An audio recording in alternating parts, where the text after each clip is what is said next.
Assalamualaikum warahmatullahi wabarakatuh.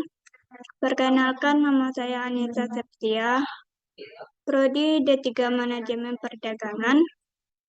Saya ingin menjelaskan materi tentang forecasting atau peramalan.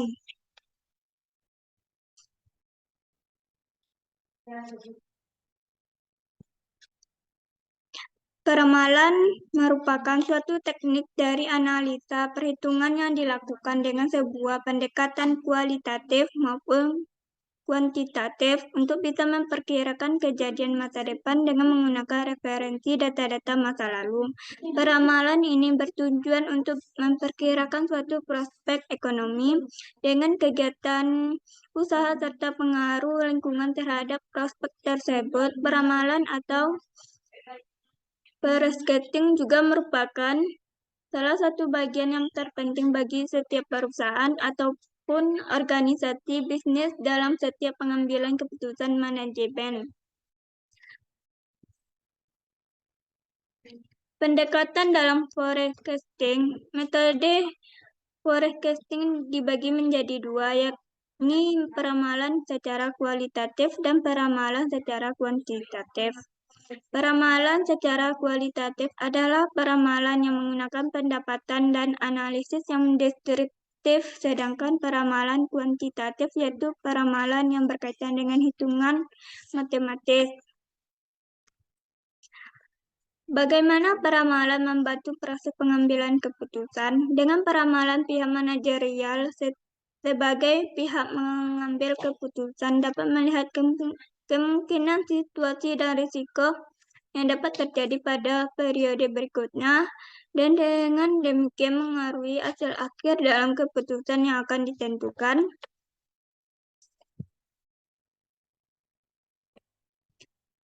Selanjutnya, tim Serious Forecasting adalah sebuah area pada machine learning yang berfokus pada atribut waktu. Tim series atau deret waktu adalah metode prediksi yang didasarkan pada data-data masa lampau, suatu variabel atau kesalahan di masa lalu yang berurutan menurut waktu, misalnya hari, minggu, bulan, dan tahun. Selanjutnya, associative forecasting terkadang mempertimbangkan beberapa variabel yang terkait dengan kuantitas yang akan diprediksi dan menggunakan model statistik. Pendekatan ini lebih kuat daripada metode rutin waktu.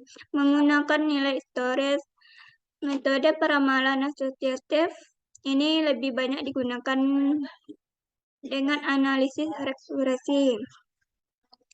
Pentingnya forecasting secara strategik. Satu, memprediksi masa depan bisnis dapat membantu perusahaan dalam memprediksi masa depan bisnis secara tidak langsung. Hal ini dapat memberi gambar umum bagi manajemen terkait arah bisnis ke depannya. Yang kedua, memenuhi kepuasan pelanggan.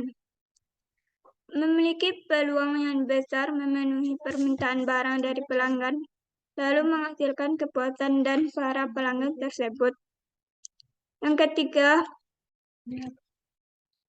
tetap mengikuti tren. Dalam memprediksi bisnis ke depan, perusahaan tentu harus terus mengikuti tren atau yang baru agar dapat mengantisipasi tren pasar yang berubah. Yang keempat, mudah saat meminjam uang. Ada kalanya perusahaan membutuhkan pinjaman uang untuk menjalankan suatu proyek bisnisnya secara bersama dan kerjasama. Yang kelima, menjaga kondisi kenangan. Saat perusahaan sudah memprediksi permintaan produk di masa depan, mereka dapat mengatur biaya semaksimal mungkin. Selanjutnya, baiklah, sekian presentasi saya. Hanya ini yang saya dapatkan. Saya ucapkan terima kasih. Assalamualaikum warahmatullahi wabarakatuh.